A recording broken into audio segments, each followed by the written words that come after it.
예수님께서 지금 십자가를 지시기 바로 직전에 제자들을 다 모아놓고 마지막 당부, 마지막 설교를 시작하려고 하는 찰나에 이 말씀을 하셨어요. 나는 길이요 진리요 생명이다. 이제 예수님께서 내가 십자가를 지고 하나님께로 가야 한다. 내가 하나님께로 가면 너희들도 하나님께로 올 수 있는 길이 열릴 거다라고 얘기하고 있는데, 그때 도마가 이렇게 물어봐요. 주여, 주께서 어디로 가시는지 우리가 알지 못하거늘 그 길을 어찌 알겠사옵나이까? 지금 어디로 가야 될지 모르겠다, 예수님이 없으면, 이렇게 얘기하고 있어요. 자, 혹시 파랑새 이야기 아세요? 파랑새. 네. 파랑새라는 건 없잖아요. 네? 이게 이거 현실에는 없는 건데 파랑새에 대한 이야기가 동화 속에 있죠.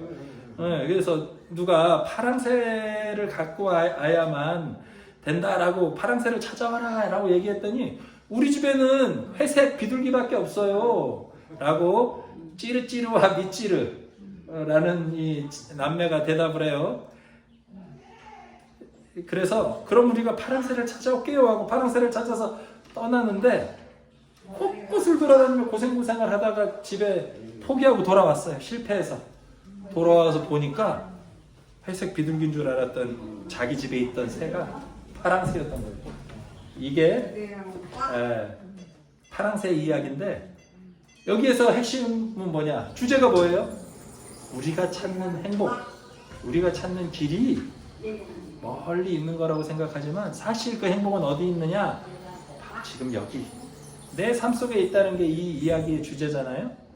오늘 제가 예수님이 요한복음 14장에서 얘기한 내가 길이요 진리요 생명이다 라고 말씀하신 이 세 가지, 길이요 진리요 생명이다 라고 말씀하신 것 중에 이거는 3주 동안 걸쳐서 할게요. 첫 번째, 나는 길이다 라는 것을 함께 이야기를 나눠보려고 그래요. 나는 길이다. 여러분, 길은 왜 필요해요? 이 파랑새를 찾아 떠났던 찌르찌르와 미찌르, 먼 길을 돌아서 왔겠죠. 길은 이곳과 저곳을 연결해 주잖아요. 내가 가고 싶은 곳을 찾아갈 때 어딘지 알려주고 거기 갈 수 있도록 열려있는 것이 길이에요. 여러분들은 어떤 길을 걷고 있습니까? 어디를 가고 싶으세요? 네? 저도 종종 난 지금 이 요양원에 잘 지내고 있는 걸까? 요양원에 계속 있어도 되는 걸까? 이런 질문을 스스로도 해봐요. 지금 빨리 목회하러 가야 되는 거 아닌가? 어디 누가 나를 좀 불러주면 떠나야 되는 거 아닌가? 이런 생각해요. 근데 파랑새 이야기처럼 사실 지금 내가 어디론가 자꾸 가려고 그러는데 어딜 가는 게 중요한 게 아니라 지금 내가 있는 이곳에 내가 찾는 그것이 있을 수도 있어요. 자, 지금 도마가 물어보죠. 예수님, 주님께서 어디로 가는지 내가 모르는데 어떻게 그 길을 알겠습니까? 라고 얘기하는데 예수님이 뭐라고 얘기해요? 내가 곧 길이다 라고 얘기해요. 지금 예수님이 바로 옆에 있죠. 예수님이 옆에 있는데도 도마는 뭘 얘기해요? 어떻게 예수님께 갑니까? 옆에 있는데. 자, 이때 이 제자들이 예수님을 있는 그대로 구세주로 바라보지 못하는 이유가 있어요. 그 이유는 뭐냐? 예수님 있는 그대로 보지 못하고 어떻게 보느냐? 자기가 원하는 대로 보기 때문에 그래요. 이 제자들은 예수님이 어떤 것을 해주길 원할까요? 이 제자들에게 벼슬도 내려주고, 이 제자들에게 힘도 주고, 이스라엘을 회복시켜줄 어떤 사람으로 원했느냐? 정치적 지도자가 되주길 원했어요. 이스라엘을 회복시킬 왕으로 예수님을 세우기를 원했어요. 그렇게 왕이 되면 자기들은 그 왕 곁에서 하나는 좌의정, 하나는 우의정, 이렇게 중요한 직책들을 하고 싶다라는 생각으로 예수님을 바라봐요. 그래서 예수님을 볼 때 예수님을 나의 필요를 가지고 보기 때문에 예수님이 우리 생명을 살리는 부활의 주님인 것을 모르고 있어요. 그러니까 예수님이 떠난다면 어떻게 해야 되겠어요? 이 사람들은 예수님을 다시 모셔와서 왕으로 세워야 되기 때문에 이렇게 묻는 거예요. 예수님이 가버리면 우리가 예수님이 어디 있는지 모르는데 어떻게 그 길을 찾아서 예수님께 가겠습니까? 그런데 예수님은 이렇게 얘기해요. 내가 곧 길이다. 예수님이 떠난 것 같지만 떠난 게 아니라 어디에 있느냐? 항상 우리 곁에 있는 분이다. 죽은 것 같지만 죽지 않고 부활하는 분이다. 길이란 건 어딜 찾아가기 위해 있는 길이라고 생각하지만 그게 아니라 내가 곧 길이다.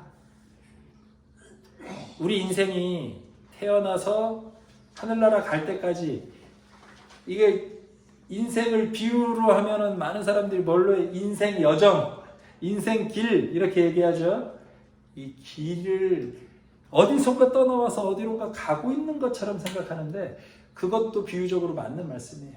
그런데 어디에서 떠나와서 어디로 가고 있는 이 와중에 이 순간순간에 예수님과 함께하고 있다는 거예요. 그러니까 어딜 가고 있지만 이미 간 거예요. 예수님이 죽은 것 같지만 부활하셨고 예수님이 옆에 없는 것 같지만 항상 나와 함께 있는 것처럼 우리는 인생 여정의 길을 걷고 있지만 이미 목적지에 도달해 있어요. 왜? 예수님이 함께 계시니까. 우리 인생의 목적은 어디로 가는 게 목적이냐? 예수님께로 가는 거, 하나님께로 가는 게 목적이에요. 그래서 우리는 그 길을 걷고 있지만 동시에 그 길이 우리의 목적지예요. 왜? 예수님은 항상 우리와 함께 하시니까. 근데 왜 우리가 예수님이 함께 있는 걸 모를까요? 그건 우리가 예수님을 있는 그대로 바라보지 못하기 때문에 그래요. 근데 우리가 예수님을 향해 기도하고 예수님을 찾고 예수님 곁에 있으려고 예수님을 바라보면 그 순간 깨닫게 되는 게 있어요. 아, 예수님이 항상 내 곁에 있었구나. 예수님이 사랑으로 우리를 보호해주고 계시구나. 내가 살아있는 것, 내가 하루하루 지내는 것, 내가 여기서 일할 수 있는 것, 어르신들과 함께 이렇게 눈 맞추고 예배 드릴 수 있는 것, 이것이 바로 예수님의 은혜구나. 이거를 깨닫게 돼요. 우리가 길 안에 있다고만 생각하고 무언가를 향해 가야 된다, 무언가를 이루어야만 행복하다라고 생각하는 동안에는 지금 우리는 행복할 수 없어요. 왜? 행복하기 위해서 사는 거니까. 그런데 눈을 뜨고 보면 지금 이곳에 이미 하나님의 사랑이 임재해 있어요. 하나님이 이곳에 계세요. 그런데 또 이게 모순 같지만 잊지 말아야 될 건 우리는 이미 목적지에 도달해 있지만 여전히 우리는 길 속에 있어요. 왜? 인간이라는 한계 속에 있고 우리가 예수님과 항상 함께 있지만 그걸 알지 못하기 때문에 예수님과 좀 더 가까워지기 위해 날마다 성숙을 향해 걸어가는 길 속에 있어요. 길 속에 있지만 이미 목적지에 도달해 있다는 게 신비한 예수님의 가르침이에요. 예수님은 길입니다. 그런데 동시에 예수님은 우리의 목적지예요. 이미 도달해 있지만 여전히 우리는 예수님을 향해 걸어가고 있어요. 예수님은 오셨지만 우리는 여전히 예수님을 찾아가고 있어요. 그 찾아가는 여정이 우리가 예수님을 만나가는 과정이고 그 과정이 우리에게 기쁨이고 행복인 겁니다. 예수님은 이미 우리 곁에 와 있지만 우리는 여전히 예수님을 갈망하고 찾고 예수님을 닮아가기 위해 애쓰는 삶, 조금이라도 더 예수님 닮아가려고 노력하는 삶, 그게 오늘 예수님이 우리에게 말한 길을 걷는 사람들의 삶입니다.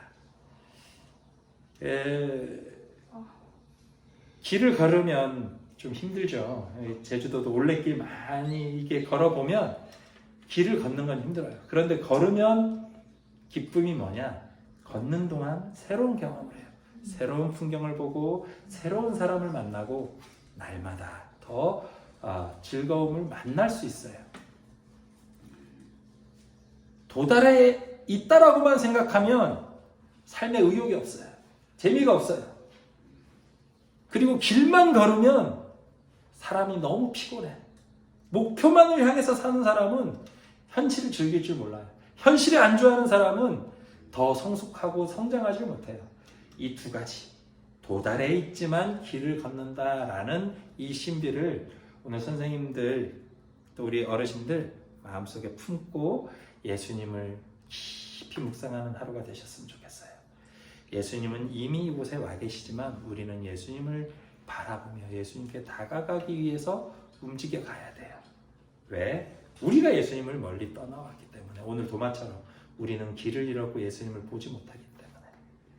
그래서 우리 인생길 여정에 예수님을 친구 삼아서 날마다 조금씩 하나님께 다가가기를 주님의 이름으로 축복합니다.